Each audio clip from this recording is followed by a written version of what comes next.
สบายดีพี่น้องป้องฝ่ายสุกคนวันนี้มาพบกับควายลิฟโฟสตามเคยวันนี้คนจะพาไปกินมะขามเนี่ยแจ่วหอมแตงเรียบร้อย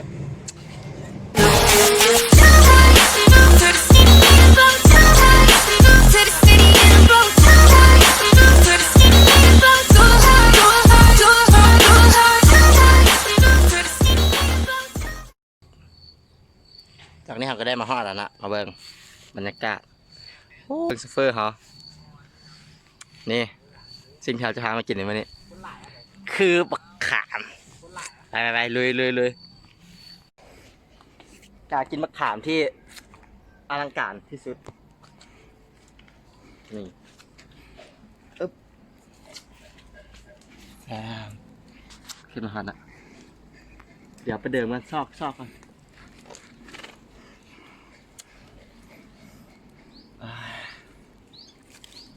ขามน้อยๆเกิดมา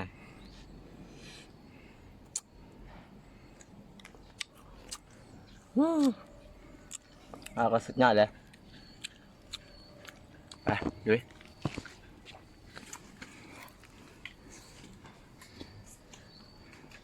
มาเลย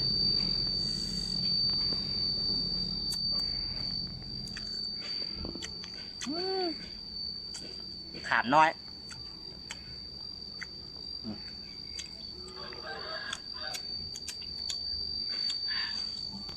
มันคักกันหรือได้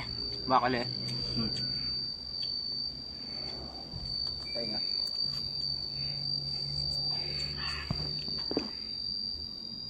กินมะขามตั้งแต่ให้โลกจำเลยเราต้องกินคาโก๊ก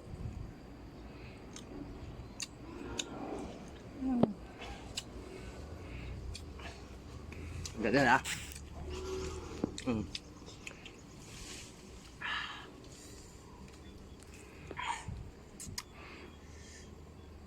นี่มาจากที่ค่อยไม่ได้ลงคลิปไปหลายมื้อแล้วติดงานเบิ่ง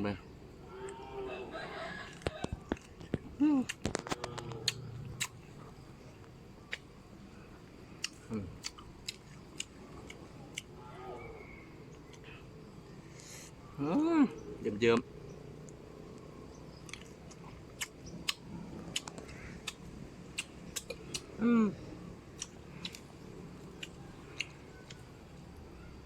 กินจังสินะอย่าตกก็พอแล้วตกนี่จะไปห้องหมอนี่มันเป็นความสามารถเฉพาะตัวห้ามลอกเลียนแบบ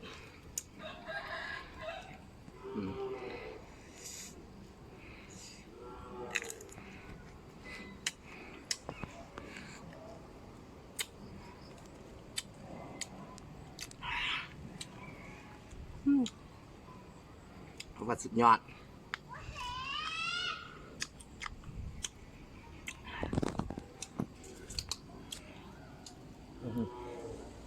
เดี๋ยวแป๊บนึง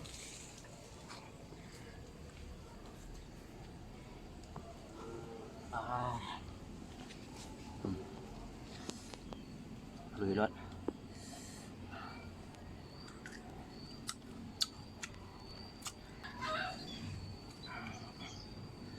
ข้างหลายสิเจ้าไว้ข้างหลายอย่างสินะ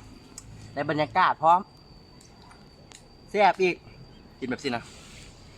เบิ่งนี่ด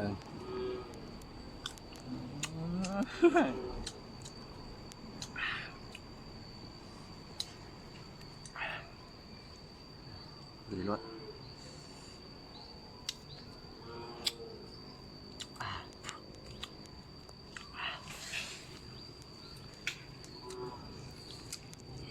โอ้ยลำบากเฮ็ดเพื่อทุกคนเลยได้ยังไงคลิปนี้นะขามันหาเกิดไม่ยากสิเนี่ยก็เลยมาเฮ็ดให้เบิ่งว่าอยู่ดึงมาไว้ยังสินี่30 มากประเดี๋ยวเลย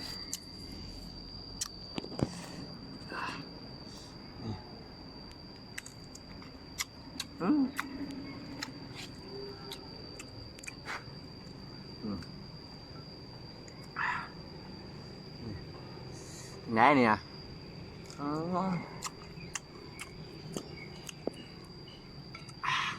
บอกว่าสุดจัดเลยบอกว่านะ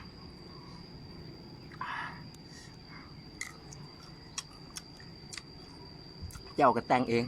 กินเอง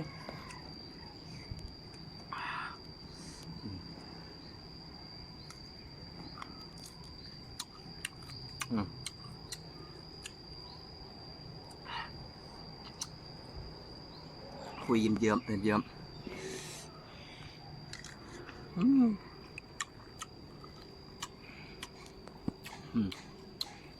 บ้าเป็นจัด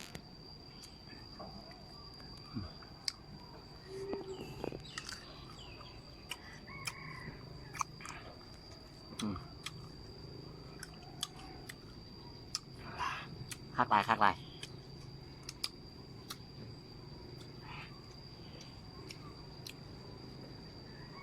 จัดไปอีกมากนึงยั่วยั่ว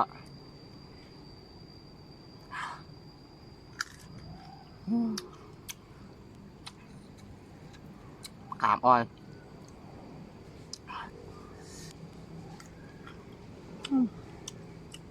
เพิ่งบรรยากาศโกบขามมาดูถักได้บรรยากาศนะได้วิวอีก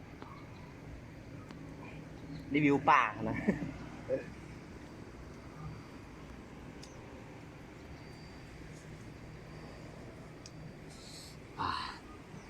เผ็ด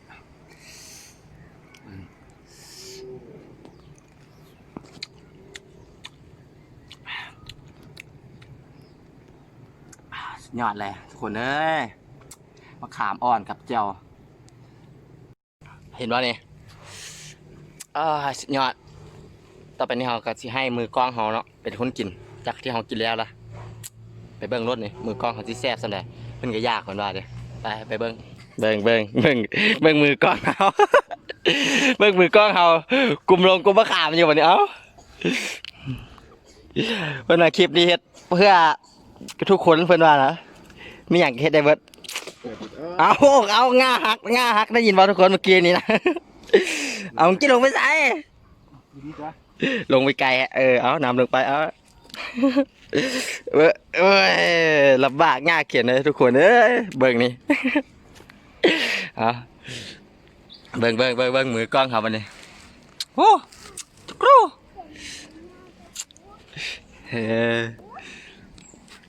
ยั่วจ้าเพิ่นว่าเด้เกี่ยวกับซิบูมีนะมะขามเพิ่นนี่เห็นป่ะตอนประแดง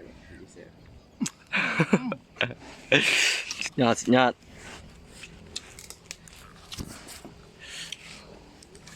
บรรยากาศก็ฮ้อนๆแน่เนาะบรรยากาศก็ฮ้อน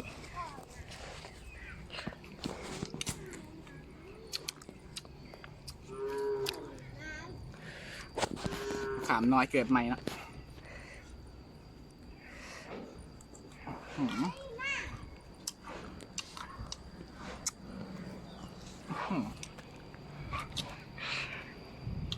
ส้มเกิน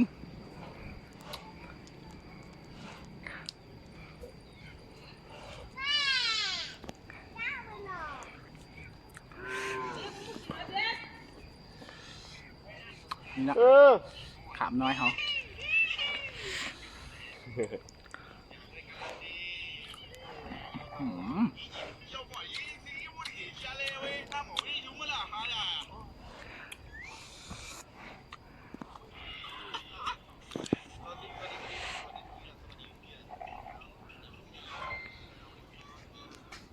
่เผ็ดก่อนให้หนึ่ง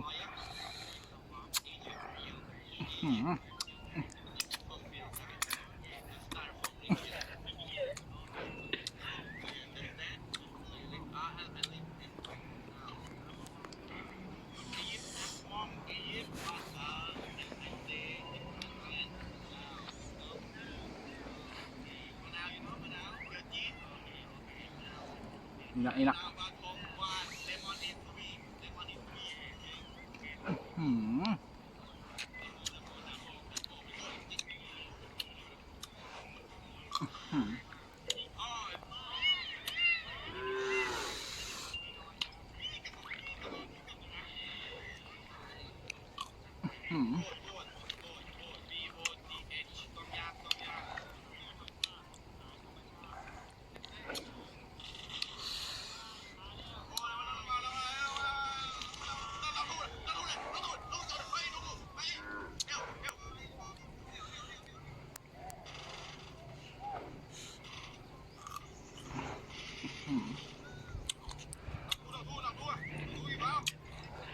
เบิ่งมือกล้องเขาอีกคนเนาะเบิ่งเพิ่น มักได้ดีวะวายปีตาแซ่บเลย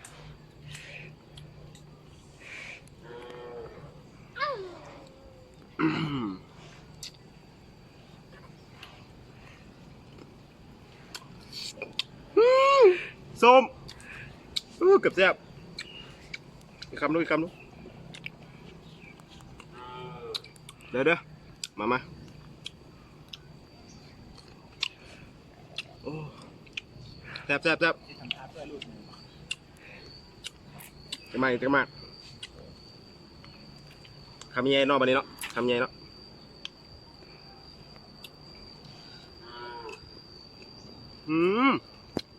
ต้มแซ่บ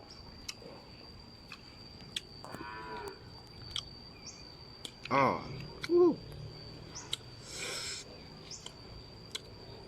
าหักซ้ำเอ้ย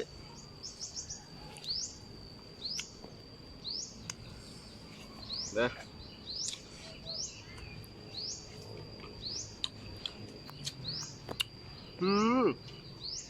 ต้ม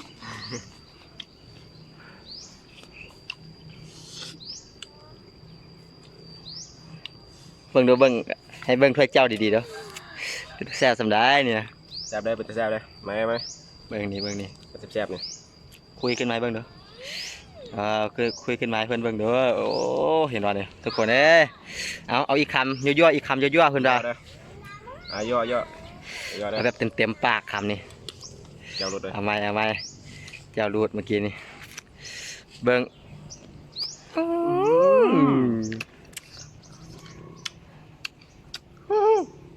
เข้าห้องน้ำแน่นอนทุกคน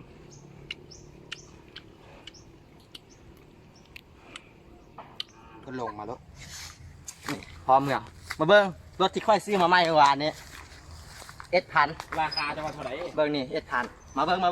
ไกลๆ1,000ค่อยซื้อมาวานนี้เพราะมันเท่สำเร็จรุ่นลิมิเต็ดแว่นมีเบื้องเดียวกระแจนี่บ่ต้องใส่กระแจนี่ฟาดขึ้นมาเลยเบิ่งรีวิวเบิ่งใส่แม็กทองเห็นบ่ท่ออลูมิเนียมของแท้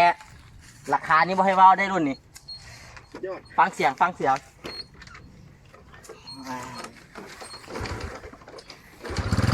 ห็นบ่ฟังเสียงกระทัดมาฟังเสียงกระทัดฟังเสียง